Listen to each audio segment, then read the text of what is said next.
Hello दोस्तों, welcome back to my channel. अगर आपने अभी तक मेरे चैनल को सब्सक्राइब नहीं किया है तो जल्दी से मेरे चैनल को सब्सक्राइब कर दें। एपिसोड 6 की शुरुआत में जिशिंग हानतिंग से कहती है कि ये मेरे लिए बहुत ऑनर की बात है कि मैं मिस्टर हान की दुश्मन बन सकती हूँ। ये कहकर जिशिंग टेबल से अपना प्रपोजल उठाती है और हानतिंग का दिया हुआ प्रपोजल टेबल पर फेंक कर यहाँ से चली जाती है। जब ये दोनों बाहर आ रहे होते हैं तो सीजाओ कहने लगता है कि मिस्टर हान के साथ काम करने में भी कोई बुराई नहीं थी। जब हमारे पास पैसे आ जाते तो हम अपना बिजनेस शुरू कर सकते थे और मिस्टर हान की कही हुई बातें गलत तो नहीं थी। जिशिंग कहती कि मुझे तुम्हारे साथ काम करके रिग्रेट हो रहा है। सीजाओ कहते लेकिन उसकी कंडीशंस काफी अच्छी थी। जिशिंग कहती कि क्या तुमने उसकी बातें नहीं सुनी थी? अगर तुम्हारा बॉस इस तरह का होगा तो तुम्हें लगता है कि तुम इतनी आसानी से उससे छुटकारा पाकर अपना बिजनेस स्टार्ट कर पाओगे? ये कहती है कि अभी भी टाइम है, तुम वापस जा सकते हो। सीजाओ कहता है कि नहीं, मुझे वापस नहीं जाना। जिशिंग सीजाओ से कहती कि अब हम दोनों सिर्फ आगे बढ़ेंगे। ये कहकर जिशिंग यहाँ से चली जाती है। तेंगसुन कहता है कि आपने इतना कुछ प्रिपेयर किया, आपके एफर्ट्स आ गए। हानतिंग कहते हैं कि फिक्र नहीं करो, जिशिंग ज्यादा देर तक बिजनेस नहीं कर पाएगी। वापस घर आकर जिशिंग उन पॉइंट्स को दोबारा से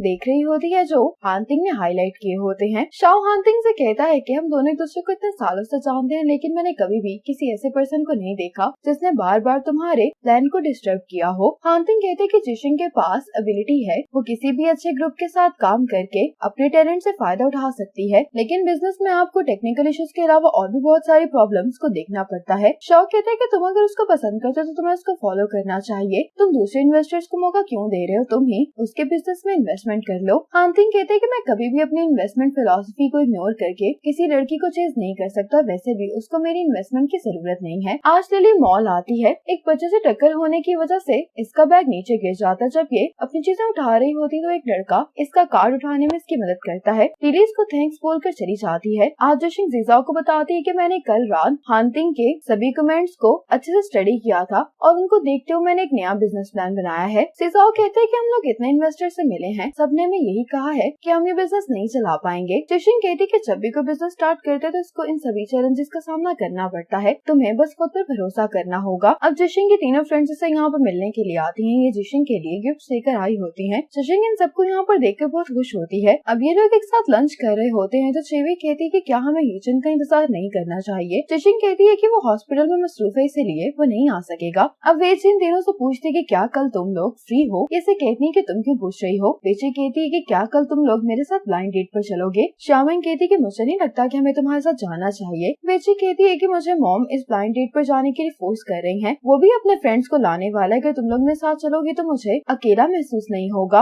ये तीनों जाने के लिए तैयार हो जाती है। हानतिंग बहुत अपसेट दिखाई दे रहा होता है तो तेंगसुन इससे पूछता है कि क्या हुआ है? हानतिंग कहता है कि क्या तुम कभी किसी ब्लाइंड डेट पर गए हो? ये सुनकर तेंगसुन बहुत हैरान होता है। अब हानतिंग अपने कजन चियांग को पिक करने के लिए आता है। हानतिंग कहता है कि मैं सिर्फ आंट की वजह से तुम्हारे साथ ब्लाइंड डेट पर जा रहा हूँ, वरना मेरे पास तुम्हें देने के लिए वक्त नहीं है। चियांग कहने लगता है कि मैं अभी ग्रेजुएट हुआ हूँ, लेकिन मेरी मॉम ने मेरे लिए ब्लाइंड डेट्स भी अरेंज करना शुरू कर दी है। हानतिंग कहता है कि तुम एक बार खरीदना चाहते हो ना? चियांग कहता है कि क्या तुम इसके लिए मान गए हो? हानतिंग कहता है कि इस बात पर डिपेंड करता है कि तुम ब्लाइंड डेट पर किस तरह से बिहेव करते हो। लेकिन ये बात सुनकर चियांग बहुत खुश हो जाता है कि हानतिंग इसके प्रोजेक्ट में इन्वेस्टमेंट करने वाला है। अब वे श्यामेंग के साथ इन दोनों से मिलने के लिए आ जाती है। वेची कहती है कि मेरी एक और फ्रेंड को भी यहाँ पर आना है, वो ट्रैफिक में फंस गई, इसलिए उसको आने में थोड़ी देर हो जाएगी। हानतिंग कहता है कि हमें कोई जल्दी नहीं है। अब चियांग वेची को अपने बारे में बताने लगता है। इतने में हानतिंग को एक फोन कॉल आ जाती है जिसको सुनने के लिए बाहर चला जाता है। चियांग ने श्यामेंग की लाइव स्ट्रीम देखी होती है तो ये दोनों आपस में लाइव स्ट्रीम के बारे में बात करने लगते हैं। अब बातों बातों में श्यामेंग को मालूम होता है कि यही वो अमीर इडियट है जिसने लाइव स्ट्रीम के दौरान इसको कल बुली किया था। ये दोनों इसी बारे में बहस करने लगते हैं। अब जिशिंग जब यहाँ पर पहुँच जाती तो हानतिंग इसको यहाँ पर देखकर बहुत हैरान होता है और जिशिंग भी अपने आप से कहती है कि मेरी हर जगह इससे क्यों मुलाकात हो जाती है। हानतिंग इससे पूछता है कि क्या तुम यहाँ पर लंच के लिए आई हो? वेची ने इसको बताया होता है कि यहाँ पर एक इन्वेस्टर आने वाला है तो तुम उससे मिल सकती हो, इसीलिए जिशिंग कहती है कि मैं यहाँ पर इन्वेस्टर से मिलने के लिए आई हूँ। अब हानतिंग और जिशिंग एक ही रूम में जा रहे होते हैं, लेकिन जिशिंग इस बात पर काफी हैरान होती है कि काफी देर से इसका पीछा कर रहा है। जिशिंग को लगता है कि हानतिंग को नेक्स्ट वाले रूम में जाना है तो ये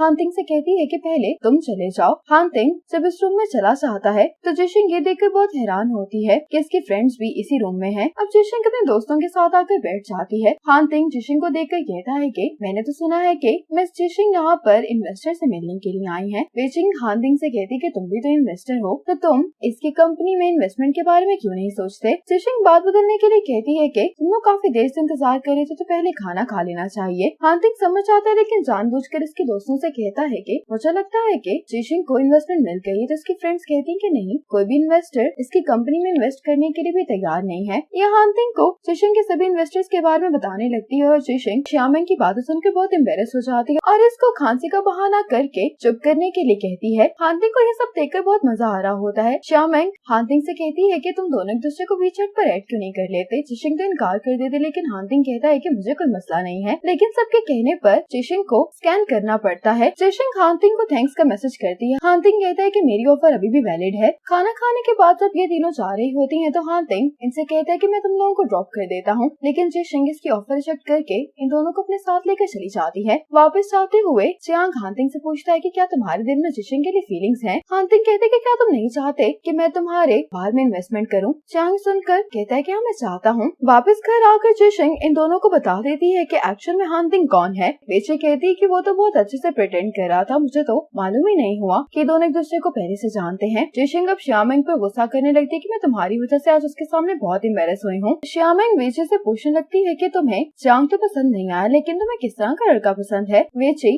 अपने आइडियल मैन की डिस्क्रिप्शन बताने लगती है, जिसको सुनकर श्यामेंग कहती है कि तुम्हारी बातें सुनकर लग रहा है कि तुम यीचन की बात कर रही हो। आज यीचन जिशिंग के ऑफिस में सबके लिए लंच लेकर आता है। जिशिंग यीचन को यहाँ पर देखकर बहुत खुश होती है। यीचन जिशिंग से कहता है कि तुम लंच कर लो, मैं तुम्हारा यहीं पर इंतजार करूंगा। जब तुम फ्री हो जाओगे तो हम दोनों साथ में घर चलेंगे। अब यीचन यहीं पर बैठकर इन सबको काम करते हुए देखने लगता है। इसको इंतजार करते हुए रात हो जाती है। कुछ देर के लिए बाहर आ जाता है। जिशिंग को इतना बिजी देखकर यीचन कहता है कि जिशिंग, क्या मैं तुम्हारे फ्यूचर में अभी भी शामिल हूँ। अब वापस घर जाते हुए यीचन जिशिंग से कहता है कि हमारी 4th एनिवर्सरी 4 दिन बाद है, क्या हम उसको सेलिब्रेट करें। लेकिन जिशिंग सो चुकी होती है। जब ये लोग घर पहुँच जाते हैं तो जिशिंग की भी आँख खुल जाती है। जिशिंग के जाने से पहले यीचन इसे कहता है कि तुम बहुत थक गई, तुम्हें जाकर रेस्ट कर लेना चाहिए। जिशिंग इसको बाय बोलकर जाने ही वाली होती है कि ये इसके पास वापस आती है और कहती है कि तुम्हें ओपरा पसंद है ना, मैंने ओपरा की 2 टिकट्स खरीदी हैं। जिशिंग कहती है कि हम पहले ओपरा देखेंगे, उसके बाद हम अपनी 4th एनिवर्सरी सेलिब्रेट करेंगे। ये देखकर यीचन खुश हो जाता है और जिशिंग से कहता है कि ठीक है, मैं तुम्हें पिक करने के लिए आ जाऊंगा। जिशिंग की टिकट्स यीचन को देकर चली जाती है। आज जिशिंग बहुत खुश होती है क्योंकि इन्होंने अपना पहला एनालॉग प्रोडक्ट कंप्लीट कर लिया होता है। जिशिंग अपने दोनों एम्प्लॉयज को 3 दिन का ऑफ दे देती है। ये दोनों जब खुशी खुशी यहाँ से चले जाते हैं तो सीसो बहुत परेशान दिखाई दे रहा होता है। ये जिशिंग से कहता है कि शिया ने मुझसे बहुत दफा प्रिंटर के बारे में पूछा है, लेकिन मैं उसको कैसे बताऊं कि हम अभी प्रिंटर बाय नहीं कर सकते। जिशिंग भी इसी बात को लेकर परेशान होती है कि प्रिंटर की कॉस्ट मिलियंस में है। सिसाओ कहता है कि हमें अपने प्रोडक्ट को टेस्ट करना है, तो क्यों ना हम लोग प्रिंटर रेंट पर ले ले, क्योंकि अगर हम फिजिकल केस बनाने में कामयाब हो गए तो इन्वेस्टर मिलना भी हमारे लिए आसान हो जाएगा। जिशिंग को इसका आइडिया काफी पसंद आता है और कहती है कि फिर मैं कंपनी से बात करती हूँ। इसी मोमेंट पर एपिसोड 6 खत्म हो जाती है।